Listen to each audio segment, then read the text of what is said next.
بعد ما رد علي كاميرا تعذروني انا صور.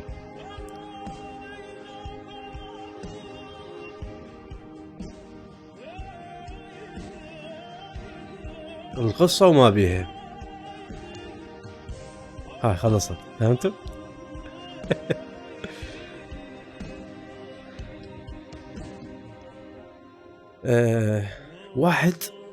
واحد اسمه احمد دعم له واحد، اوكي، فعشيرة ذاك المدعوم اجوا ابويا نريد له فصلية، معاودين عدل بدله نريد له فصلية ماكو.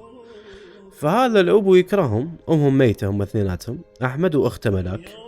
الابو يكرههم، طلع روحه منهم 24 ساعة طلايف. فاحمد قال قال الملاك لا تخافين ما يعطونك فصلية. راح شو اسوي؟ اجيب صاحبي خالد، زين، اجيبه واخليه هو يعقد عليك بس بالاسم هيك بين ما تنحل هاي المشكلة، وبعدين عود الله كريم. شوي لغاد اختلفوا عليها. شو احمد قال بويا تعاي، هذا اجى الابو قالها تعاي انت مو ما اخذت حكي ورحت اخذت خالد، يلا روح يم بيته. احمد اجى ضايج قالها روح يم خالد فترة واخذك، فترة وارجعك. فهمها وما ادري شنو هاي. المهم نكمل قصتنا من هذا الموضوع. خذاها، حضرت ملابسها وما ادري شنو هاي. فبالطريقة تقول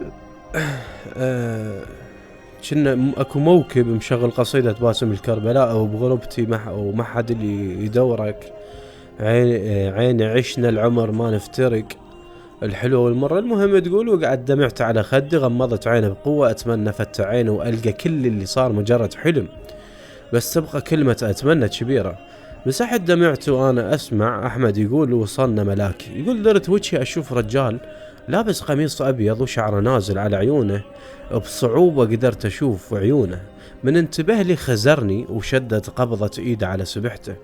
ما اعرف، يمكن اخو خالد اللي عقد عليها، ما اعرف. المهم يقول درت وجهي على احمد، طفى السيارة ونزل، بقيت بالسيارة اباوعلهم، سلموا سلام حار بيناتهم، صداقتهم كلش قديمة واثنيناتهم دكاترة. بعد باوعت الأحمد، نزل الجنطة طاها الخالد أخذها منه يفر بسبحته وطب جوه. شو طلع خالد هذا أبو سبحة. اجا أحمد فتح الباب ومد ايده، لزمت ايده ونزلت لزمت الباب وطبقت حيل. التفتت أباوع الأحمد لازم قلبه، خفت لا بيشي، لزمت ايده وصحت احمد شبيك خوفتني. فتح عيونه، لازمت الضحكة، استغربت وابتعدت. قال قلبي شبيك شوية الباب. ها طلعت راقع الباب حيل، ساد الباب حيل كذ قلبه. حس تقول عزمالي في شي. هاي طبعا مشكلة الزلم، يعني اللي عندهم سيارات يسد الباب حيل ما كان طاق بقلبه طلقة. المهم يا ابا كرار دراج، شكرا حبيبي. خوفتني، يقول فتح عيونه، لازمت الضحكة، استغربت شبيك؟ قال قلبي شبيك شوي الباب. هزيت ايدي صوتي خفت عليه. تقدم يعدل بخصلات شعر الطائرات وقال هم برطمت. عزيزتي شبيك اتشاق وياك؟ روح لاخوك. ابتسمت قلت له لا ما برطمت، بس خايف على السيارة يعني. هي طبقت باب، رجعت فتحت الباب ورقحت حيل واشرت على الباب وقلت له شوف يا عيني هو باب ما يسوى. هز ايده وقال لي بابا بدولك، هو اخوها بس يصح لها بابا بدولك. شويه وطلع خالد يباوع لي من فوق لجوه وقال يلا ابويا تعالوا. دخلوا، استغربت نظراته بس ما اهتميت، يعني هو بالبدايه من شافها نزل عيونه سوى راح يستحي. هسه الموضوع يختلف الك الله حجيه.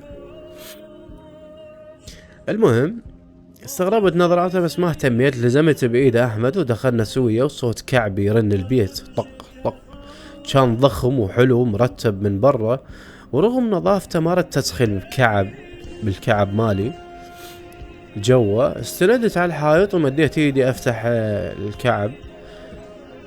دخلوا احمد وخالد الاستقبال، بينما انا فتحت حذاء ولزمته بايدي. كانت مراية طويلة يم المغسلة، باوعت على شكلي قصرت، طولي راح من نزعت الكعب. لا تعزى هذا الكعب مطولني. شمرته ودخلت الاستقبال. كان احمد وخالد يحجون، ومن دخلت سكتوا ما عرفت ليش بس ما ردت اقاطعهم. وقلت موجهة كلام الخالد بدون زحمة عادي، تدليني وين جنطتي؟ هز راسه مبتسم وقال بوي صدق كذبت؟ هاي اعرفك على عائلتي. الله يستر. يا ساتر يا ساتر من الموضوع، ما مرتاح لدوم. هز ايه اعرفك على عائلتي ايه. بعد ما مكمل وقام احمد قال نرفع الزحمة ابويه ملك مثل ما وصيتك، انا ما اقدر ابقى هنا. رد خالد وين ضلعها استوك جيت؟ تقدم احمد ومدري شنو، همس باذن خالد، هز راسه خالد وقال له ها ايه. روحت لهم مستغربة. اجا احمد باش راسه وقال ما وصيك بعد وطلع. فشوية واجا خالد يفر بسبحته. دخلت العفو وراه مريه مو كلش كبيرة بالعمر وبنية صغيرة تطلع عمرها بال17 سنة، حلوة. وراها بنية بيدها جنطة ماروني مبتسمة الي. رديت لها الابتسامة، قمت وقفت احتراما لهم. تقدمت المرية قالت هلا وغلا بمرية خويلد، شلونك يمه؟ بستها وقلت لها هلا خالة.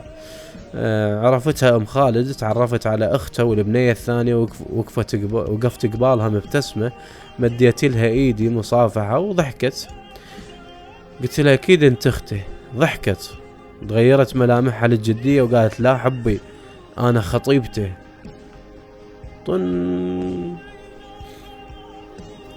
طن يا ولد طن، حاليا هي صاحب راس طن. توسعت عيونه ما اعرف شنو اقول، اكتفيت بابتسامة ودرت وجهها على خالتي باوعله بنظرة ما اعرف شلون افسرها. نقذتني من هالموقف وداد اخت خالد وقالت تعاي ادلك على غرفتك. تبارتها هاي منين بارتها بس قالت لها تعاي ادلك على غرفتك. انت بارتها تعاي. قول هزيت راسي ومشيت وراها. صعدنا طابقين. من دخلت الغرفة عرفتها هاي غرفة الي على اساس يعني غرفتي. دخلت وراها الغرفة كانت كلش حلوة. باوعت لي وداد وقالت هاي غرفتي تقدرين ترتاحين بيها، انا نازلة اخذ راحتك حبي. ابتسمت لها وطلعت. سدت الباب. رجعت باوعت على الغرفة بضياع. وين كنت وين صريت؟ مشيت ناحية الشرباية الدمعة بطرف عيني. سحبت جنطتي وطلعت التليفون على السريع، يديني ترجف. دخلت على محادثة احمد وكتبت له وينك، بس شافها قبل اتصل وكان يدري صاير شنو. فتحت الاتصال وقلت بصوت مليان انكسار وتحطيم كنت تدرمو. ما حكى بقى ساكت. رجعت قلت احمد لا تسكت كنت تدرمو. قال لي على مودك والله ما ردت اقلك، خفت عليك. سديت الخط بسرعة. خلص قلبي وانا اتحمل ضيم وضلايم. وينك يمه ما تشوفين بنتك وين وصلت؟ تخلص من ذاك يجي هذا النوب خاطب، تاليتي اصير طرف ثالث يا يمه وينك؟ طبعا هي تخابر بخوها قالت كنت تدري بانه خالد خاطب وهم طيتنا له. اصير طرف ثالث يا يمه وينك؟ اخذيها لبنتك يمه خلص قلبه يمه. نهاريت صرت اعض بايدي حتى لا يطلع صوت صراخي. سمعت خطوات يم الباب بسرعة. عدلت قعدتي ومسحت دموع تدق الباب. صحت اجاني صوت خالد يقول اني. قلت له ادخل. بوعت له بطرف عيني. دخل وسد الباب. كانت اكو كرويته بعيدة على الشرباية. تسوي الكرويته الكبيرة البعيدة على الشرباية. راح قاعد عليها تحمحم وقال ما كنت تدرين؟ ما عرفت شنو اجاوب بس استغبيت وقلت له على شنو؟ قال خطيبتي عفاف. قلت له لا. قال شنو لا؟ قلت له ادري بخطوبتك بس ما كنت تدري هي خطيبتك. كذابة هي طبعا ما ادري. قام من مكانه منزل عيني ابوع بالقاع حتى لا يبين عليه كنت ابكي. قاعد على طرف الشرباية وقال شو رفع راسك؟ ما جاوبته وبقيت منزله راسي. اتصنمت بمكاني. من تقدم رفعت راسي. رفع راسي بايده. طبعا هي مرته حلالة يعني عاقدين عليها. باوع لعيونه صفن بيهن. جذبتني عيونه يا مفلوكة خاطب يا مدهورة. جذبتني عيونه وبقيت مركزة بيهم مد اصبعه مسح الدمعة من عينه تقول، وقال عليش البك ابويا راح عن عيونك. جذبنها عيونه، تفتح عينها مع احترامي لكم يا ولد. وليش توج حكيت ويا خطيبتي؟ باوعت لو عيوني قاموا يحرقوني ونعست حيل لان ما نايمه. غمضت عيني وفتحتها اباوع له، من شافني هيك ابتسم وسحب الغطا وقال تمددي. رفعت حاجب صافنه على حركاته، صفق ايدي بايده ومسح على شواربه وقال صفنتي تمددي. خفت يعيط بيه وتجي خطيبته، نفذت وتمددت غطانه ومسح على راسه وقال خذ راحتك بهذا البيت، انا اعتبرك بنتي لا اكثر ولا اقل. قلت له بنيتك؟ قال لي بنيتي، ترى لا يغرك الشكل اللي قدامك عمره 29 وانت 19، شايف الفرق؟ فتحت عيونه عزل عزاك ملاك. والله عزل عزاك ملاك على هاي الطرقاعة. هسه شنو انصدمتي لو شنو الوضع؟ ما لقيت بس هذا من الصدمة. قلت له شايب؟ رفع لي حاجبه وقال مو بعينك، هو هم صوتي. قام من يمي طلع ورقع الباب. هش سويت لانا غير حكيت الصدق؟ خليت راسي على المخدة ما اعرف شلون غفيت، قعدت على صوت طقطقة يم الباب، خفت لا يطلع حرام واخرت الغطا شوية، لمحت بس شخص لابس فانيلة وبايده جقاير. من ركزت اكثر عرفت هذا خالد، كان واقف يم الشباك وبايده باكيت وايده الثانية عمود لا ينحضر بالبث، دا يدخ لابس فانيلة دار وجهه باتجاهي. قبل غمضت عيوني وقطعت حتى النفس، حسيت بخطواته مشى اتجاهي، وقف يمي مسح على راسي وبعدها راح طلع من الغرفة. استغربت حركته بس ما اهتميت، رجعت اكمل نومتي. يا اخي التخاطب يا اخي، وهذا كان اتفاق بينك وبين اخوها، يعني مجرد عقد، يعني تدخل عليها وتدخل يمها شكو. تلقى يقول هاي صاكة، اطفر حبيبتي خطيبتي ذيك واخذ هاي شكو، ما تقولي شكو. المهم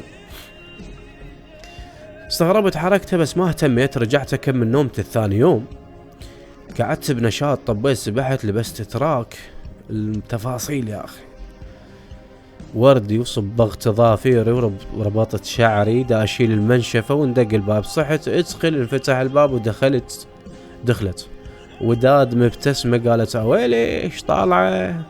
ما تردين تاكلين؟ يلا نزلي. ابتسمت قلت يلا جاية. نزلي قبلي، هزت راسها وطلعت. شلت المنشفة خليتها بالحمام، عدلت الدوشك ما تشرباية، رمقت نظرة لنفسي ونزلت. صارت انظارهم علي، ابتسمت قلت صباح الخير، ردوا كلهم. مشيت سحبت كرسي قعدت بصف وداد وعفاف قاعدة بصف خالد. شنو هاي ما عندها هل؟ لا هنا. ما اهتميت لها وقعدت تاكل ميتة من الجوع. بنص الاكل وقالت عفاف حبيبي شو وقت نحدد موعد عرسنا؟ تقول لا اراديا غصيت بالاكل. طبطبت على ظهري وداد، قلت لها ممكن ماي من يمك خالة؟ ناوشتني قلاص مي، اخذته وايدي ترجف بالغلط، وقع من ايده وينكسر. بوعت لهم بخوف، قالت عفاف شبيك؟ كسر بايدك، ليش كسرتي؟ بدون وعي عيوني دمعت، ودمعة بطرف عيني صارت بعين دموع يعني. صاح بها خالد انخلست وبقت ساكتة، تباوع له وخزرتني. وقفت دا ألم القزاز. هالحكي بغداد انا ما لي علاقة به، هي بالقصة مكتوبة هيك خوش مسبقة. دا ألم القزاز وحسيت شي حار نزل من خشمي. رفعت ايدي تلمسته ونزلتها ايدي متروسة ماي. انتبهوا لي. واولهم خالد فتح عيونه وقام وجه باتجاهه. استوني دا اخطى خطوه واجتني دوخه وقعدت بالقاع شبه مغمى علي. اسمع بس صياح خالد وهوستهم يم راسي. ما انا عارف الموضوع ذا. ورا فتره فتحت عيوني لقيت نفسي بغرفتي يم راسي وداد ام خالد دا تقرا على راسي. وداد قالت يمي قاعده يمي همست ايش صار لي. باوعت له وداد، همست العفو صار لي، باوعت له وداد وصاحت. قعدت يمه باوعت لهم خالد، هزت راسها وصدقت وسدت القرآن. ها اوكي. مسحت على راسي وقالت هاي يمه شلون صرتي؟ تحسين بوجع؟ قلت لها لا. ايش صار؟ قالت ما صار شي، بس دختي اللي عندك فقر ماي حاد. غير تقولي لنا يا يمه. باوعت لها باستغراب فقر ماي؟ بس خال انا ما بيها فقر ماي. ابتسمت وقالت لا تشغلين راسك بهالسوالف يمه. وداد قوم اجيب صينية الاكل هنا خل تاكل بنيتي. ما اكلت. ابتسمت على حنيتها وقلت لها لا خالة شكرا ما اريد. ضربتني بخفة. قالت قاعدة يمه غير شفت الزرقة وضعيفة صايرة. يلا ودود قومي. ودود. قامت وداد فتحت الباب، صار بوجهها خالد، شافني قاعدة ابتسم، دخل قال شلون صرتي؟ قلت له زينة. قال تحسين بوجع؟ قلت له لا. كانت بايده علاقة خلاها على الطاولة وقال هذا علاج تشربينه بعد الاكل، وانا خليت لك ورقة التعليمات، واذا ما عرفت رجيته يعني، واذا ما عرفت تقدرين تصيحيني. هزيت راسي وابتسم لي وطلع. ورا شوية جابت وداد الاكل. اكلت شبعت. بقيت واحدة بالغرفة اقلب تليفوني مشتاقة لاحمد، بس ما اريد اضغط عليه فوق الضغط الشغل. انفتح الباب، دخل خالد بايده علاقة سودة. استغربت كل شوي داخل بعلاقة. دخل سد الباب قال تعشيتي؟ قلت له ايه الحمد لله. تحمحم وقال هذه علاقة حلويات جبتها لك، هاي كلها بصفحة وانت قاعد يمها وباكيتك بيدك وفاين انت مت علاقة وتباع بالشباك يتباع عليها بصفحة. خالد تصاحب تزين خالي. تعشيتي؟ يقول قلت له ايه الحمد لله هاي العلاقة لك جبتها لك. خلاها قبالي قاعد بصف شوية مسافة بيناتنا. قلت له شلونه احمد ما تراسلينه؟ زين تريد له عذر. قال زين بس تعبان وعليه ضغط من الشغل، لو التركي احسن هالفترة. هزيت راسه وقلت له وين كنت؟ شاليك اخي شاليك امي. قال بالشغل. قلت له يعني انت تشتغل دكتور ويا احمد لو تدور حلوات هناك؟ ولد خاطب خالي. استغفر الله استغفر يعني. وقال يعني بربك هالطول وش كبر انه ادور حلوات؟ قلت له لا عدل من خاطب عفاف عود حلوة. والله حية هاي. دار وجهه فاتح عيونه بتعجب وقال ما دام طلعت لسانك يعني صرت زينة، انا اتوكل. حل بعدها جاي يقوم وقلت له ضجت لين حكيت على عفاف. ما رد. راح يفتح الباب. هزيت ايده وقلت له من زينها هي كانها عودة ايش عاجبك؟ والله عين صلفه هاي ذبها بز. جيت ابعرها بالبث وانا جاي اقول خطيء لا والله حلو ياك، ولو ما مطينها لخالد كل مطينها ليش العشيرة اما احسن.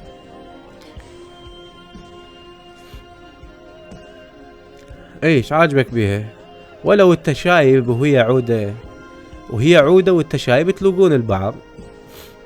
باوع له ورجع فتح الباب وطبقه حيل. هذا شبيه يعني شبيه الحية راح تهجمين بيت البنية.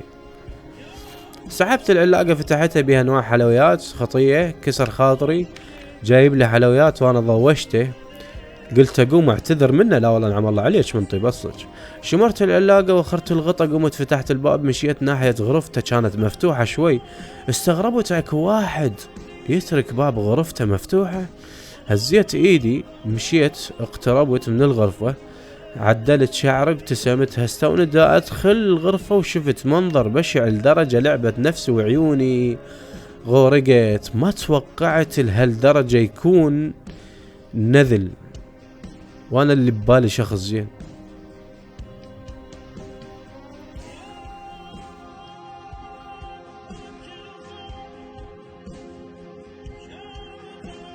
حتى انا ما ادري ايش صار. راح اقفل التصوير لحد هنا. الجزء الثاني ان شاء الله قريبا.